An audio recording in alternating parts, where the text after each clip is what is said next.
Computer hardware basically वो mechanical devices हैं, वो फिजिकल डिवाइसेज हैं जो मिलके कंप्यूटर की चीजें बनाती हैं। तो बहुत सारी इंटरकनेक्टेड डिवाइसेज, इनको पेरिफेरल्स भी कहते हैं।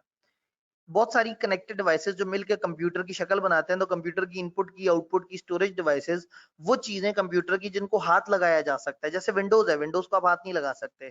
कोई सॉफ्टवेयर इंस्टॉल हुआ है, उसको हाथ नहीं लगा सकते, लेकिन स्क्रीन को हाथ लगा सकते हैं, हार्ड डिस्क को हाथ लगा सकते हैं, माउस को हाथ लगा सकते हैं। तो कंप्यूटर हार्डवेयर वो चीजें हैं जिनको फिजिकली, टेंजिबली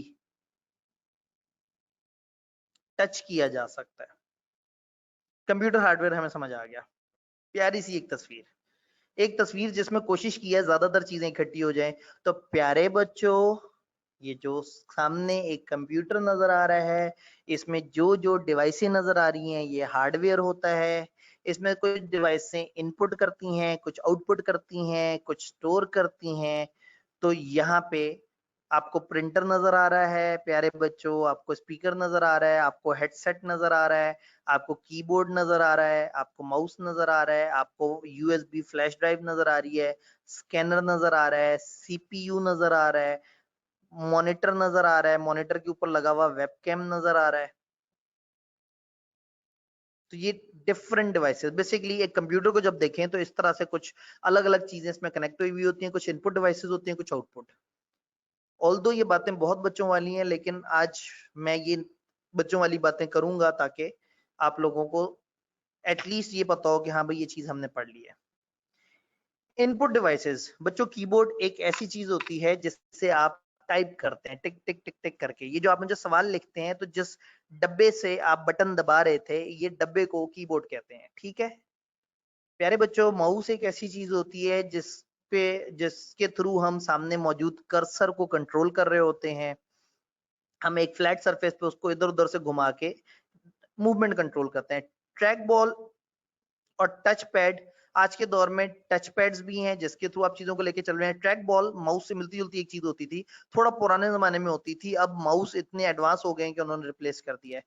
जॉयस्टिक कई दफा गेम्स वगैरह खेलने के लिए, कुछ और कुछ कनेक्टिंग डिवाइस कनेक्ट हो जाती है जिससे आप गेम्स वगैरह खेल सकते हैं। उसके ऊपर बटन्स वगैरह बने हुए होते हैं, लेफ्ट राइट वगैरह का। स्कैनर, जैसे हम डॉक्यूमेंट्स को स्कैन करते हैं, किसी भी डॉक्यूमेंट का इमेज अगर हमने लेना है तो हम उसको उस मशीन में डालते हैं, वो उसका इमेज हमें दे देता है। डिजिटल कैमरा मैं बिल्कुल भी नहीं बताऊंगा, खुदा का खौफ करें। टच सेंसिटिव स्क्रीन, बहुत सारी मशीन में टच सेंसिटिव स्क्रीन हैं जिनको आप दबाते हैं और वो काम कर रही होती है। OMR, ऑप्टिकल मार्क रिकग्निशन, ये जो आपके MCQ एग्जाम वगैरह में यूज होता है, जिसमें आपको एक कागज दिया जाता है, जिस कागज में ऑप्शन आ रही होती है ABCD। आप उसको गोले भरते हैं कि जी A सही जवाब है या B वगैरह। फिर वो आपका जो आंसर शीट है वो उठा के एक मशीन में डाली जाती है, मशीन उसको रीड करता है, और जहां जहां आपने निशान या वो जो सर्कल भरे हुए होते हैं उसको रीड करके बता देता है कि आपने सही जवाब दिया या नहीं दिया। माइक्रोफोन और वॉइस डाटा एंट्री, जिसमें आप माइक के थ्रू एंट्री कर रहे होते हैं। जैसे इस वक्त मैं अपनी मशीन के साथ इनपुट कर रहा हूँ, मेरे माइक से मेरी आवाज कंप्यूटर में मुंतकिल हो रही है और वहां से ये वीडियो लेक्चर की फॉर्म में आप लोगों तक पहुंच रही है। तो आज के दौर में आप वॉइस डाटा एंट्री भी यूज कर सकते हैं। आप अपने मोबाइल को, आप अपने कंप्यूटर को आवाज के थ्रू भी चला सकते हैं। तो कंफर्ट को बेहतर बनाने के लिए उन्होंने वॉइस कमांड्स का कॉन्सेप्ट भी दे दिया है कि आप बोल के एक्शंस कर सकते हैं। एक फीचर जो पुराने जमाने में बड़ा अनकॉमन था लेकिन अब बड़ा कॉमन हो गया है, अक्सर एंड्रॉइड फोन जो एक खास एंड्रॉइड वर्जन से ऊपर है, उसमें ओके गूगल का फीचर है।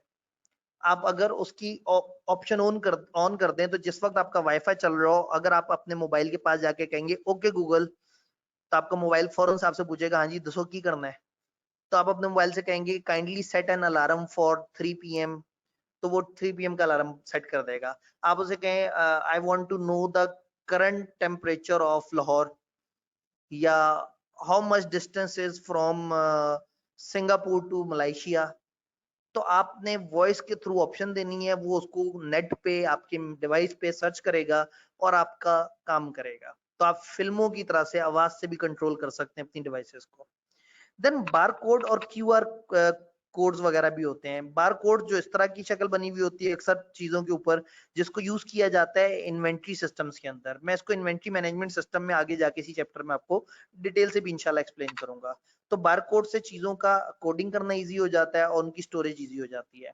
देन आज के दौर में QR कोड बहुत ज्यादा कॉमन हो गए हैं। आप एक इस तरह का इमेज बनाते हैं जो यूनिक होता है और इसकी मदद से आपकी जो ऑथराइजेशन है बेहतर हो जाती है। जैसे अगर आपने व्हाट्सएप को अपने कंप्यूटर से कनेक्ट करना हो तो कंप्यूटर पे आप अगर अपने कंप्यूटर पे आने वाला जो क्यूआर कोड है उसको स्कैन करेंगे तो आपका मोबाइल और आपका कंप्यूटर आपस में कनेक्ट हो जाएगा, तो फिर आप अपने कंप्यूटर पे बैठ के अपने व्हाट्सएप के मैसेज को रिप्लाई कर सकेंगे।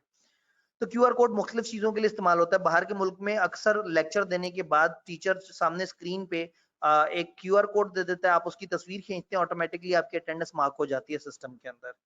तो क्यूआर कोड बड़े मल्टीपल फीचर्स के लिए इस्तेमाल होता है। पॉइंट ऑफ सेल डिवाइसेस पे नॉर्मली बार कोड चल रहा होता है, जो बार कोड के थ्रू आपकी बाइंग शॉपिंग वगैरह हो रही होती है। आउटपुट डिवाइसेस इसके ऊपर बताने का मेरा बिल्कुल भी दिल नहीं है। Monitor, printer, speaker. मॉनिटर वो चीज जो आपको दिखाता है क्या क्या अंदर चल रहा है। कई टेक्नोलॉजी सीआरटी, एलसीडी, एलईडी ये उनके नाम है। अक्सर ये टेक्निक्स यूज होती हैं। पुराने जमाने में सीआरटी होता था जो पुराने मोटे मॉनिटर होते थे, फिर एलसीडी आया, आज के दौर में एलईडी और कहानी इससे भी आगे चली गई है। तो मॉनिटर जो डिस्प्ले करता है, जो आपके कंप्यूटर में चल रहा है सामने दिखाता है। प्रिंटर जिससे आप एक कागज पे उसका प्रिंट ले सकते हैं। स्पीकर और हेडसेट जिससे आपको आवाज आती है सिस्टम के अंदर से।